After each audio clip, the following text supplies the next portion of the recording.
attention to a non-neurogenic area. So we went out to the cortex, an area that might be vulnerable to, let's say, stroke or traumatic brain injury.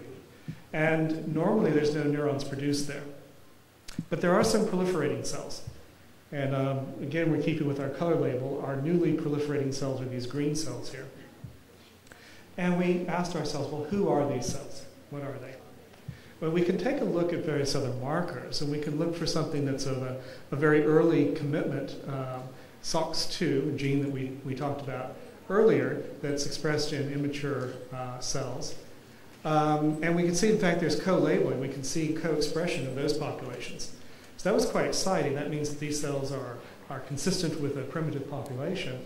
We were concerned that maybe they're actually microglia, which actually can arise from the periphery and go into the brain as part of the immunological surveillance. And we found that they were not IBA1. So you see these sort of pretty blue cells there, but these green cells were not those. So we know that they're resident cells, and we know that they at least have some early markers. And we can see that most often they're co-expressing NG2. So now, I'm sorry, I've switched colors on you. Our new cells are red here, but they're co-expressing the green here, saying that they are cells that are this NG2 lineage. This is important, for instance, like with multiple sclerosis, where these are the cells that perhaps will need to be recruited in to help repair myelination that is a problem with that disease. We were also able to determine that these cells, though, were not mature astrocytes by looking for potential co-expression, and they were not mature astrocytes. And when we scored their distribution in the brain, we were able to find something quite interesting. First of all, when we look in young animals at various times after we injected, we were able to see that we had maintained a relatively consistent population of cells. This was a little surprising. We thought that they may die off or something, but they maintained their population. But in the aged animal, it was much reduced. And this is actually a problem because many repair strategies needed for the brain need to repair age-related disorders. And so the incidence of stroke increases with age. Most neurodegenerative diseases increase incidence with age. So we think that this is something that we are very interested in figuring that out. But the other thing that I want you to note here is a portion of that population, the portion in the red bars here, are cells that were not NG2. These are cells that were not apparently making that first step in the lineage commitment. And we were quite interested in those cells because maybe these cells had more potency. Maybe they had the opportunity to make more choices. We wanted to know something about the kinetics, and so we developed a technique where instead of just putting in one label for DNA replication, we could put two different labels in at different times, and we could determine re-entry in the cell cycle. Essentially, we could determine, did a cell cycle rapidly, or was it a slow cycling cell? And by giving these different analogs, one called IDU and one called CLDU, we could discriminate different populations of cells. Some which would be red, some which would be blue, and some which would be dual labeled. So the dual labeled ones are the ones that are faster cycling because it cycled when both times when the drug was present. And so using this technique, we were able to determine that we do indeed have two populations of cells, slow cycling and fast cycling. And most of these cells were NG2 positive, but a portion of them were not. Curiously, again, we had a very low population with aging, but they were only the fast cycling cells that persisted in aging. And we don't quite know the significance of that yet, but are following that on. And so we asked ourselves, well, okay, what can we do to recruit these cells? There's very few of them. If we want to have repair, we might need to make more cells. So we looked at the possibility of doing a gene delivery approach with trophic factors. And the idea here is that it would be mitogenic factors that would stimulate the population. And so where we injected them was actually in this region of the brain right back here called the entorhinal cortex. And our basic design was this, that we would give the gene delivery. This was an adenoviral gene delivery. We would wait 5 days for gene expression to really get engaged. Then we would pulse with the marker for DNA replication, and we would examine at various time points to see what we had achieved for population expansion. And again, there's quite a bit of data here, so let's just concentrate on the blue bars, which are the young animals. And we see that either a no virus or a reporter gene control, we had in the intrarenal cortex overall about 5,000 cells that would proliferate. And when that was either looked at 1 day or 2 weeks. If we gave FGF2 or BDNF, we elevated that. So by giving the trophic factors and having that expressed in the environment, it really increased the population of cells that were present.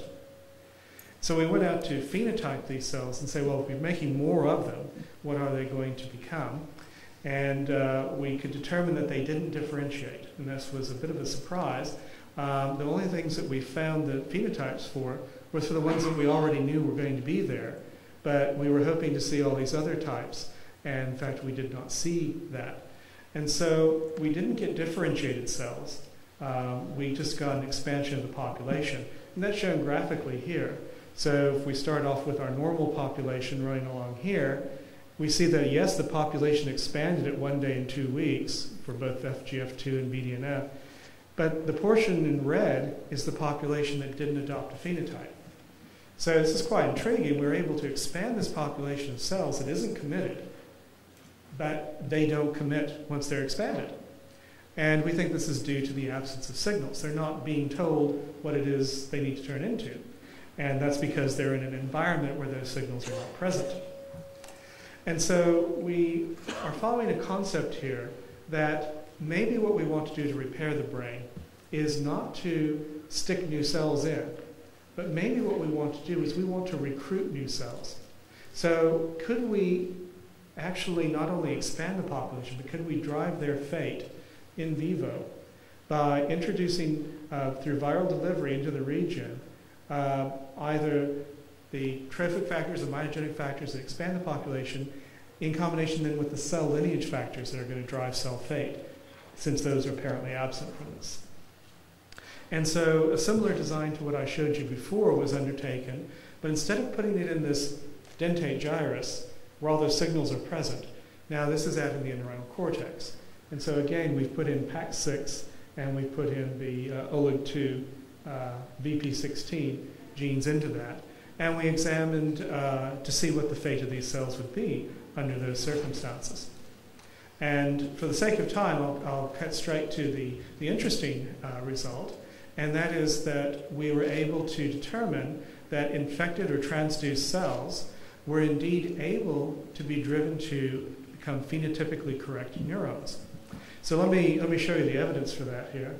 On your panel A, we have here a confocal microscope stack. So if you're not used to looking at these are multiple focal planes that are taken on a confocal laser scanning microscope. And if you stack them all up, you can see through them, and you can see the tissue three-dimensionally. And so that's what we're looking at here, which is why it looks rather busy. But you see a bunch of green cells sitting around here and a bunch of red cells. Green cells are ones that we've transduced. They're the newly generated cells.